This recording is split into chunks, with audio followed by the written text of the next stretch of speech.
Hey everybody, it's Ryan from Strength Financial, and we are a mortgage broker in the state of Michigan. If you're finding us, I'm glad, and we're here to educate you and service you in the capacity you need help with mortgages. You're finding this video, most likely there's some information that you've been searching for, and just putting some information out there for people that are looking to potentially buy their first home or even second homes for that matter, because there are avenues where you can actually, that people don't always know about when it comes to purchasing a home. So the first thing is what are we looking at when we are purchasing a home as a mortgage company? What are we going to be? What do you need to provide to us? Well, I would say the first few things when it comes about getting qualified for a mortgage, you're going to want to first and foremost look at self-employment. If you're self-employment, 2-year tax returns, but possibly one, which can be beneficial, knowing that you would be able to maybe use your for last year's tax returns if it's more favorable for you. And so with that being said, there's options that we can do that. So it's really understanding. So with self-employment income, you can use 1-year tax return.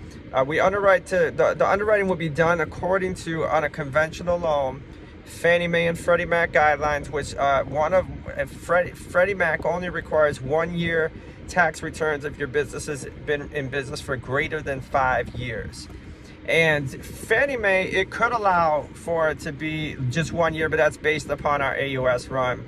We wouldn't know until we actually ran your application, but nonetheless, if you're in business for 5 years, you already know automatically, if we ran through Freddie Mac, that you're only going to need 1-year tax returns. And so how would we know when your business was established? Well, for example, for Schedule C, we would need some documentation from either the county if you filed a sole proprietorship, or a CPA letter stating that date where you had started your company. Additionally, if it's 1120 or 1120S, which would be C Corp, S Corp, LLC, so on and so forth, the date's going to be on your tax returns will also be verified against what's the filing for your city, or I'm sorry, for your state. So for example, in the state of Michigan, you would go to LARA, and then when it was registered, when your company is registered, then we would be looking at that date to determine how long you've been in a business. Obviously, Fannie Mae is additionally they look into that, but they just do it more in their system. And so self-employed, it's predicated upon that. If you had questions, what we would like to do is get in touch with you. We'll be able to go through your tax returns. You can submit it, because I know a lot of times people, when they're self-employed, are kind of on the fence about whether they can get a mortgage or not. And it's definitely possible. I know before I learned about mortgages, I was always concerned whether I could get a home, things of that nature, people would lend to me. But if documented properly and things of that nature, it's definitely possible to get yourself into a mortgage, into your home. And so when it comes to income for on the end of pay stub W-2, we would ask for 1 pay stub and 1 year W-2.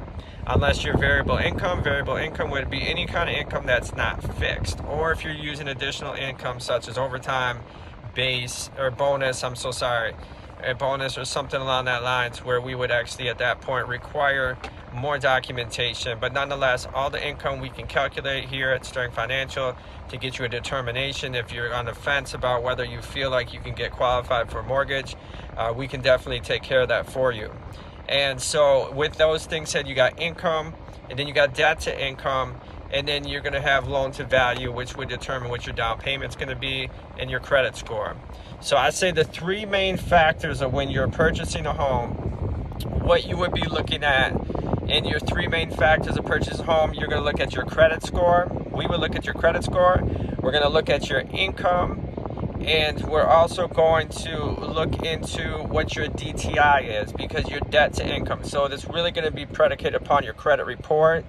And we would then determine, that allows us to determine by credit score, it's going to determine rate, because the higher the score, the better the rate. Companies are looking at you as more qualified when you're reliable to pay your bills on time. If it's a little bit lower, then your rate is going to be higher. And then additionally, we would take all the debts that are on the credit report and any real estate owned, which is your principal, interest, taxes, insurance, and associations for your real estate owned, and your current real estate that you're purchasing. And so we call that the PITIA, principal, interest, taxes, insurance, and association. Those things. So principal, interest, taxes. What did I say? PITIA, principal, interest, taxes, associations would be then added to the debts that are reporting on the credit report. So that's any revolving debt minimums, any installment minimums, any mortgage fixed payments. All those would be factored into what you calculate the income.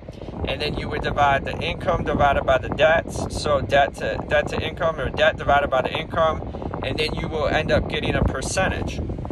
And so that percentage, basically what you're going to get for the percentage is you're going to, if generally speaking, FHA is about 57%. Some of their programs, special programs they run, could be as low as 48, maximum 48, but maximum 57 for DTI, for FHA.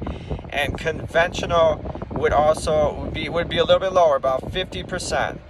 And so you want to stay in those areas if you're preparing for home ownership. You don't want to max anything out higher than that, because at that point you would be ineligible and not qualify for a loan.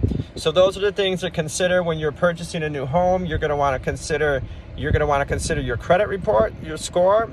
You're going to want to consider what debts are on the credit report and any new liability that you're going to inherit when you purchase a new home. That's the mortgage payment, interest, taxes, insurance, and any associations.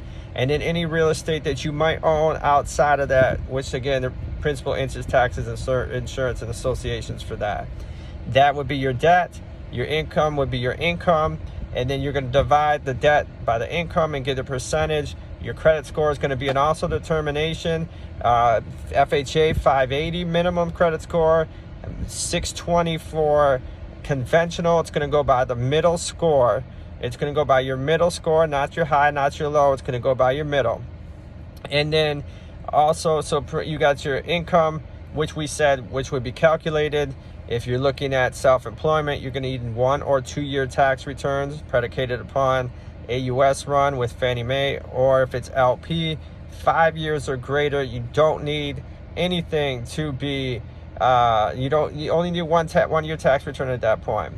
So there's a lot of different things that you could do, and we want to help you here at Strength Financial. Just wanted to bring a quick video. Anybody in Michigan that's looking to purchase a property, purchase a home, we want to help you find your dream home. We can position you to do that.